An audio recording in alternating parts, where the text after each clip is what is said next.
refrigerators. We have this nice, beautiful one right here that has a lot of space in it. So if you're the type that likes to put a lot of food, we have this nice set. We have it on sale for $29 a month. We have 5 years with no interest and no money down. With good credit, bad credit, or no credit, we'll get you approved in our 2 locations in Fresno and Visalia.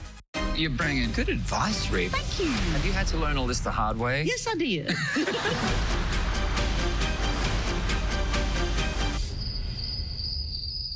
There it is! The Voice, new Monday on NBC and Peacock.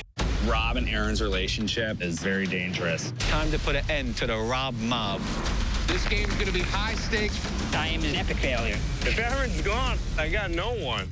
Deal or No Deal Island, Monday on NBC and Peacock. You're watching KC24, local news that matters. Staying on the ballot, we hear from Assemblymember Vince Fong after a Sacramento appeals court rules unanimously to allow him to stay on the ballot in the race for California's 20th congressional district. And making a pitch to voters, we hear from Democrat Rudy Salas about why voters should choose him for California's 22nd district. You're watching Sunday Morning Matters on KC24, your local election headquarters. Good morning and thank you for joining us. I'm Stephanie Barugian and we begin this morning in California's 20th congressional district. Bakersfield Assemblymember Vince Fong wins a legal battle again to stay on the ballot to fill former House Speaker Kevin McCarthy's seat. His challenger is Tulare County Sheriff Mike Boudreau. Jenny Ha has a look at the appellate court decision from Sacramento keeping Fong on the ballot. If Sacramento wants to continue to interfere with the Central Valley and the elections in the Central Valley, that's very unfortunate. I attempted to remove my name off of the Assembly ballot, and unfortunately, the Secretary of State's misguided interpretation prevented that from happening. Tuesday morning, a legal victory for Vince Fong, the candidate of choice of over 66,000 voters in California's 20th congressional district race. A candidate for the CD20 seat, formerly held by Kevin McCarthy, and a current Assembly member, Fong will remain on the November 5th general election ballot for Congress and State Assembly, appellate court justices unanimously ruled. The justices rejected an appeal by California Secretary of State Shirley Weber, which goes back to December 2023 when the legal tug-of-war over Fong's eligibility to run for Congress began. Well, certainly this has been very stressful, but at the end of the day, we've been confident all along. When Fong tried to run for Congress after McCarthy's resignation announcement, Fong had already declared re-election to the Assembly. Weber rejected Fong's congressional candidacy, saying he cannot run for multiple offices in the same election. Fong then sued and won. He was on the March 5th presidential primary ballot for both Congress and State Assembly and leads in both races. A hearing on the appeal happened last Thursday after voters had already voted. But I think it's something that had to have weighed heavily on the justices that the voters already spoke on March the 5th. I think they also expressed some hesitation regarding the remedies that the secretary was proposing, including, dropping Assemblyman Fong and moving up the second and third place finishers, or even going out and having an entirely new election. The Secretary of State says in a statement in part, quote, "This ruling leaves the door open to chaos, gamesmanship, and voter disenfranchisement and disadvantages other candidates. It may not be the end." The secretary could make one final appeal to the California Supreme Court. It's highly unlikely that the court would accept this case for review. Jenny Ha, KC24, local news that matters. And now to Assembly District 8, where the matchup is set for the election this November. This week, Republican David Tongipa declared he would advance to the November general election against Republican George Radonovich. Tongipa received just over 31% of the vote and had 2,000 more votes than the nearest opponent. Radonovich led the primary vote by collecting more than 36% of votes in that district. Around the state, an audit has found that California has spent more than $20 billion to address homelessness in the state, but has not consistently tracked the success of that spending. The report, released on Tuesday, attempts to gauge how effective spending has been in California to address the ongoing homelessness crisis. And it found that after $24 billion in spending, the problem is not improving in many cities. The report also noted that the council appointed to address homelessness in the state stopped tracking data related to 5 initiatives in 2021, despite continuous funding from the state for those programs. To address a massive multi-billion-dollar deficit in California, state lawmakers Thursday approved a plan that they say will shrink the state's debt. Democratic lawmakers in both chambers overwhelmingly approving a plan they say will immediately shrink part of the state's budget deficit by more than $17 billion. That plan includes more than $5 billion in borrowing, another $5 billion in funding delays, and about $3.5 billion in spending cuts to things like climate programs and school construction programs. Ensuring that we still have some savings that we can depend on is important for many members of our caucus, and so we've got to be very cautious moving forward. But certainly excited the progress we've made today, but we have some very challenging choices to make moving forward. Republicans in the legislature say they're frustrated by the lack of transparency in the plan. They say more funds will need to be cut. In Washington, historic action by the federal government could mean cleaner drinking water around the nation. The Environmental Protection Agency has announced a new rule to limit some harmful chemicals in the nation's drinking water. The agency announced the first ever national standard to limit toxic chemicals in public water systems. Those chemicals have been linked to cancers, liver and heart issues, and developmental issues for infants and children. Nobody in America needs to worry about and should have to worry about whether or not when they turn on the tap, they can use it to make their coffee. The EPA says the change will prevent thousands of deaths and reduce tens of thousands of serious illnesses. Nearly $1 billion in funding will help states meet the new standards. And with health care in mind, we turn to the North Valley, where the state is offering a lifeline to medical care for people living in Madera County. The governor's office has approved a no-interest loan through a new program aimed at helping struggling hospitals across the state. The money is coming from Governor Newsom's Distressed Hospital Loan Program. Despite the loan, the city of Madera mayor is still anxious over what a reopened Madera Community Hospital would look like. Our Catherine Phillips with the story. It's a good day for, for Madera.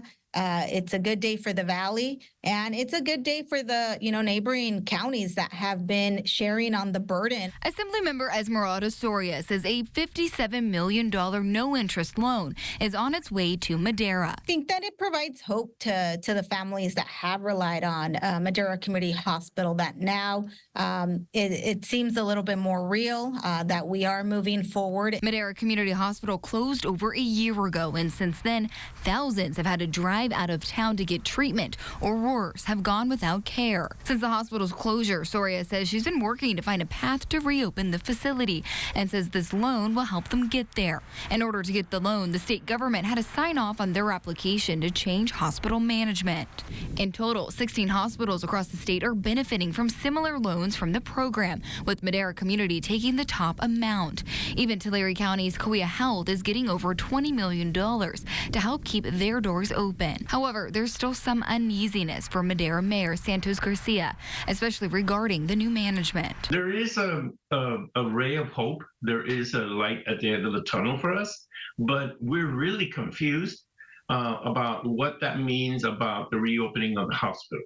Is it going to be a clinic? Is it going to be something that is a half a hospital? He says if the hospital doesn't fully reopen, people will still be without proper care. If you're having a heart attack, you don't want to go to the clinic. You want to go to a hospital.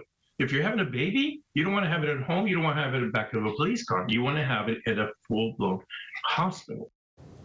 Now, Assemblymember Soria says the immediate next steps still need to be figured out, and it's not clear how the money will be sent to the hospital. She says she's not sure if they'll get it all at once or in increments, but she hopes Madera community will be back open by the end of the year. When we come back, I sit down with congressional candidate Rudy Salas. His message to voters ahead of election night, now only about 7 months away. We'll be right back. Stephanie Berugian journeys to the nation's capital, joining veterans who are paying tribute to our fallen heroes. Watch Honor Flight with special coverage starting Monday, only on KC24. Honor Flight, sponsored by Fashion Furniture. Do you own a house that you need to get out of quickly or needs costly repairs? No worries. Hi, I'm Dean with Home Helpers Group, and we buy houses for cash in any condition all over the Central Valley. We buy everything from vacant, damaged, or rented properties to homes in good condition that you just need to sell fast. All with no stress, no repairs, no commissions, and no fees. Give us a call today for a free cash offer. Call 559-888-5100. Home Helpers Group, getting you cash in days. Welcome home.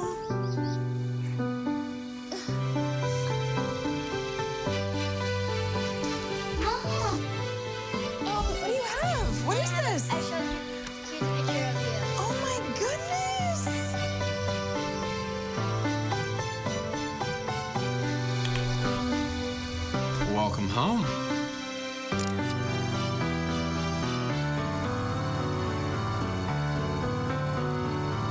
Welcome home, sweetie.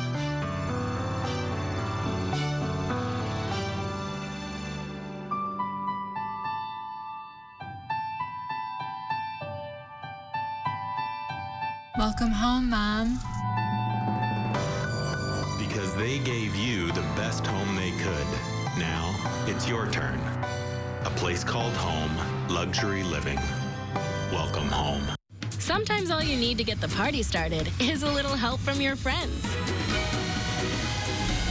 Everyone's invited to Pixar Fest at the Disneyland Resort for a celebration of friendship and beyond you won't want to miss, starting April 26th.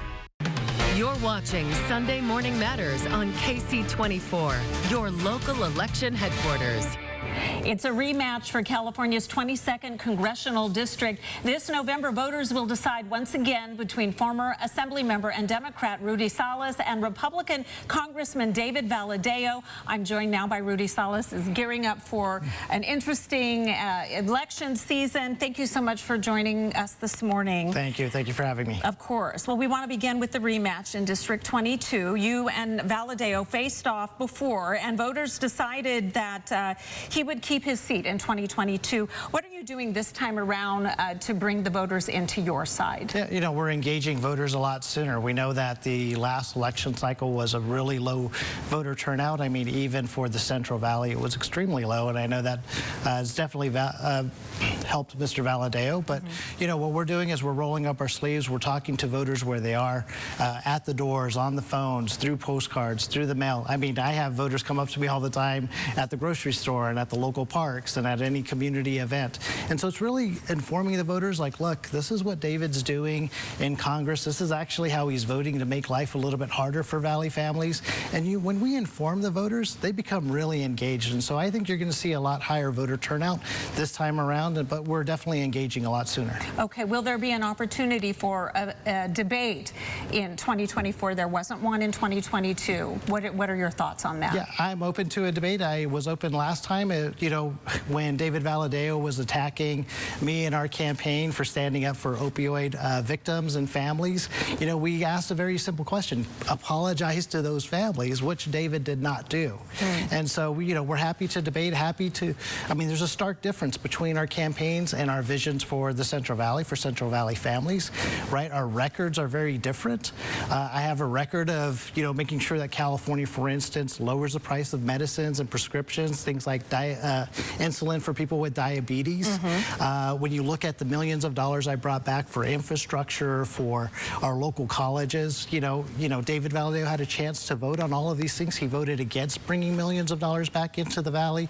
He voted against the capping the price of insulin insulin for people with diabetes at $35. I tell people there's a big difference in this election. A face-to-face debate oftentimes really brings those differences to light. So maybe that will happen in the months ahead. A major issue facing constituents in the Valley, of course, is water. If you're elected to office, what are you going to do to help ensure that our local growers get the waters they need for their crops, and that families in the Valley get clean water delivered to their home? Yeah, clean, safe drinking water has always been a paramount concern for families here in the Central Valley. And it seems like some issues haven't really been resolved, especially in terms of water for agriculture. Correct. So, you know, it's all about bringing in money back into the district to actually address these problems. When you look at my tenure over the last decade, I've actually brought in millions of dollars for real water projects, actually done legislation on things for safe drinking water, helping families. You know, just a couple of months ago, David had a chance to bring in millions of dollars to fix water infrastructure here in the Valley. He voted no. He'll tell the constituents one thing, but then when he's in Washington, D.C., he votes completely different. All right, well, let's turn our focus more to Washington. If you win the seat in the 22nd district, and there are a few more Democrats in the races who do win and they take back the House from the GOP, how would you use that Democratic majority in the House to benefit the families and businesses that are located here in the Valley? Yeah, it's really about fighting for Central Valley families, right? I've always done that, no matter which party is in power. I mean, I voted no against the gas tax against my own party and got punished for it. But, you know, if I can win this seat in Congress and I'm at the table, it's about investing in our families, investing in our infrastructure, whether it's water, whether it's healthcare, whether it's education, whether it's just helping our families be able to live life a little bit easier. I mean, that's what I do every single day. I wake up every day, how do I make life a little bit easier for our Central Valley families? So that's why you see me do things with bringing money for, like, say, cancer research, for instance, right? For our schools, for technical education, for agriculture, and for farm workers. You know, I'm always going to be that advocate there. I just see this on a much bigger scale out in our nation's capital. Okay, and you mentioned the gas tax, and we know gas prices in California are much higher than other parts of the country. The consumer price index rose again, now sitting at 3.5%. So what would you do if you're elected to help Valley families with prices, you know, inflation, prices at the grocery store, prices for gasoline, prices for housing? What would you see your role to help alleviate some of these issues that face families economically? Yeah, so one of the things is voting against those taxes. Like when I voted against the gas tax, I voted no. I was the only Assembly Democrat to vote no against the gas tax, right? That was covered nationally. Your news media covered it as well. But it's doing things like that. What it's going to save taxpayers money, what's going to put more money back in people's pockets, right? So when you look at even things like the federal minimum wage, you know, David Valadao voted to keep everyone's federal minimum wage at $7 an hour. I don't know any family that can support a husband, wife, and 2 kids at $7 an hour. You know what I mean? So what we have to do is we have to look for those opportunities to bring money back, to help people provide for their families, make sure our communities are safe, and all that infrastructure dollars, all that jobs money that the federal government keeps proclaiming and having, we need to make sure that that money comes back here, that it's helping places with double-digit unemployment, that it's helping people that are struggling and having a hard time putting food on the table for their families. Like, that's what I want to do. That's what we need to do, and that's what we should be doing for Central Valley families. What are your thoughts on addressing the homelessness crisis in nationwide, but you know, in particular here in California? California accounts for 30% of the homelessness across the nation. What are your thoughts about any ideas that you have to address this crisis? It is a crisis. Absolutely. I mean, homelessness, we see it everywhere. You know, I know that the government keeps throwing money at it. I tell them you can't just throw money at the problem. You have to actually address some of these issues. One of the issues is housing. Another issue is mental health. So for me, it's modernizing CEQA. If you're going to build a bunch of tiny homes, I want to see those tiny homes. I don't want you to just say, hey, I spent this much money on the problem. I want to see what you're actually doing. And I think most taxpayers want to see what's actually being done. What are we getting for that return? Mental health is a huge problem with our homeless. We need to make sure that those services are there, they're being provided, so that we get people off the streets and actually into some of these tiny homes, for instance.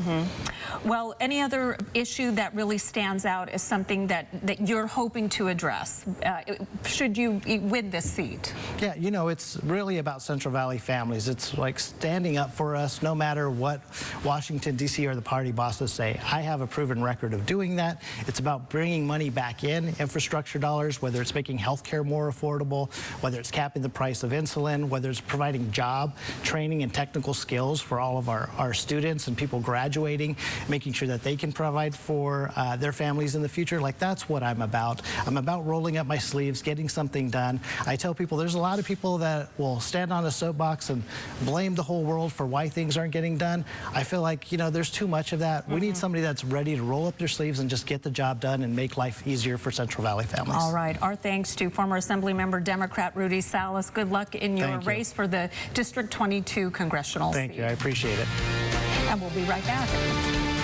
At Ashley Spring Semi-Annual Sale, you can spring into savings with Hot Buys $7.99 and under. Plus, shop our Spring Sofa Sale with 0% interest until April 2029 on in-store purchases. Hurry in and meet the all-new Ashley today. My name is Heiner Oviedo, and this is my FFB store. When I began playing at the age of 7, it opened the door to a world of opportunities. It became our goal to give those same opportunities to the Fresno community. That's where FFB Bank came in. They were able to work with our needs and finance our projects when other banks wouldn't. With the bank's help, we have been able to bring more music into homes and change more lives. And to work with a bank that truly wants to see its customers and its community thrive, well, that's music to my ears.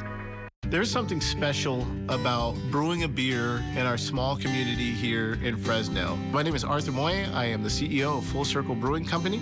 Craft beer brings folks together, but power and electricity and gas goes into all of that. So to have a partner like PG&E that can kind of walk you through that has been very critical to our growth. PG&E provided us a 0% interest loan. We were able to quadruple the amount of beer that we can produce. The future is bright here at Full Circle Brewing.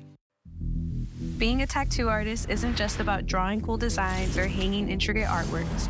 It's about enabling our clients to express themselves in a sanitary and inviting environment where every member of the family is welcome. At Body Art Gallery, we aim to bring visionary artistry to the Central Valley. Body Art Gallery, your leading tattoo shop and custom designs in a family-friendly environment. Call us for a free consultation at 559-331-5038. Meet the all-new Ashley. Discover new styles in remodeled stores, offering everything you need to create inspired spaces. From our store to your door. The new Ashley. It's the love of home. You're watching Sunday Morning Matters on KC24, your local election headquarters. The Biden administration is inching closer to a plan to provide student debt relief to millions of Americans after the administration's first plan was shot down by the Supreme Court. Washington correspondent Raquel Martin has more. President Biden says millions of Americans will see the amount of interest they owe reduced as early as this fall. We're told as many as 5 million Americans will see their debt completely erased as a result. President Biden unveiled his new student loan forgiveness plan. Today, too many Americans, especially young people, are saddled with unsustainable debts. His latest plan comes after the Supreme Court struck down his 2022 push to erase student debt for more than 40 million Americans. That didn't stop us. Continue to find alternatives paths to reduce student debt payments. The new plan targets up to 30 million Americans. In part, it would cancel up to $20,000 in runaway interest for borrowers who now owe more than they did at the start of repayment. It would also wipe out the entirety of interest for borrowers enrolled in the SAVE plan and make less than $120,000 a year. And it cancels debt for borrowers experiencing financial hardships, such as high medical bills or child care. Give everybody a fair shot, just a shot.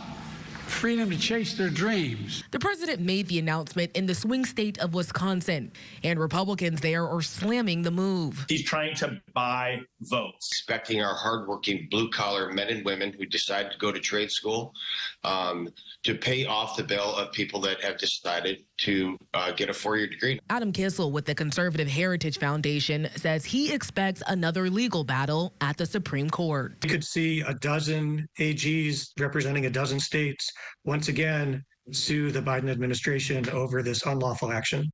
The rule filed by the Department of Education is not yet finalized. Before anyone sees relief, it will have to undergo public comment in the next coming months. For now, in Washington, Raquel Martin, back to you. This week in Washington, lawmakers heard from experts on one of the top issues facing millions of college applicants in the U.S., and that's applying for student loans. After the Department of Education rolled out an update to the FAFSA application process, millions of applicants are left wondering if they'll be able to afford to go to school. At a hearing on Wednesday, many school and financial aid experts spoke about how delays and errors with the FAFSA process could spell disaster for college applicants across the nation. We're facing a crisis of enrollment and of trust. Numerous missed implementation deadlines, long delays, broken promises, clogged call centers, and IT errors. The Department of Education says it is working around the clock to address FAFSA application issues. Early May is usually when schools require students to make student aid decisions. Here in California, State Superintendent Tony Thurmond is sponsoring legislation he says will crack down on hate incidents in California public schools. Capitol reporter Eitan Wallace spoke one-on-one with Thurmond and shares his message.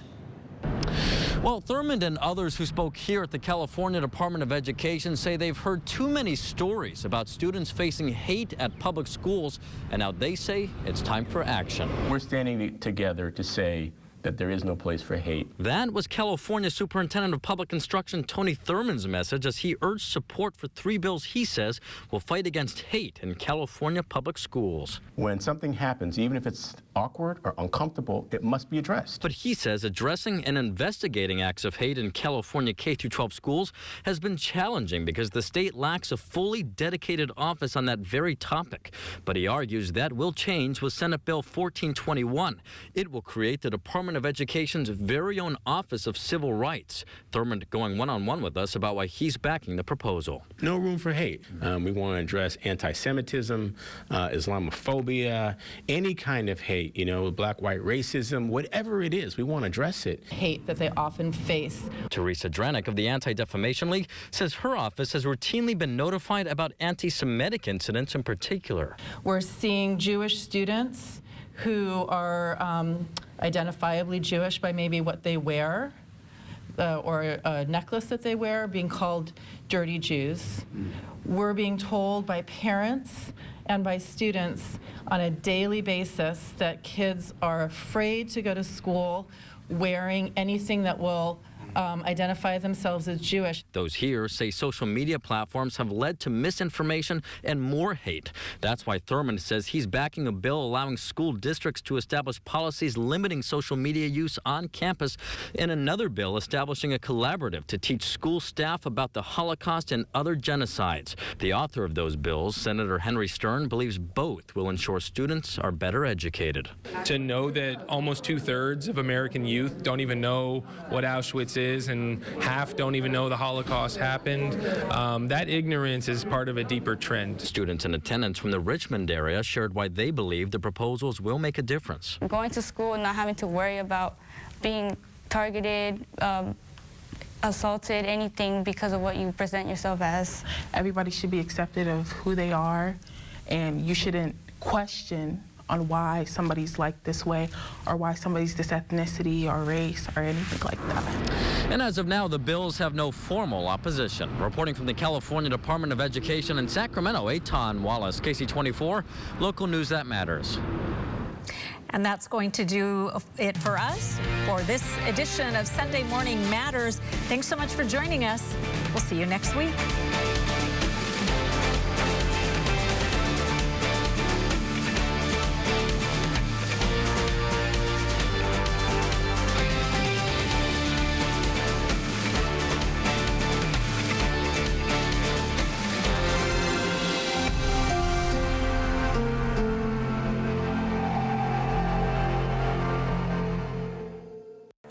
left-leaning media totally outraged by so many of the former president's recent words and actions, while the right-leaning media downplaying it all. There's nothing to see. Those of us not in the partisan media business, I think, need to be trying to call balls and strikes. Here's the reality that no other cable news network can say. You can count on us to try to call out what's important and what's not. Another reason why News Nation is news for all America. The King of Motown is coming to the Soroyan Theater, and you don't want to miss it. Legendary performer Smokey Robinson. Live in Fresno, June 14. Hear the man behind some of the most timeless soul hits of the 60s and 70s. It's Smokey Robinson. Get your tickets now.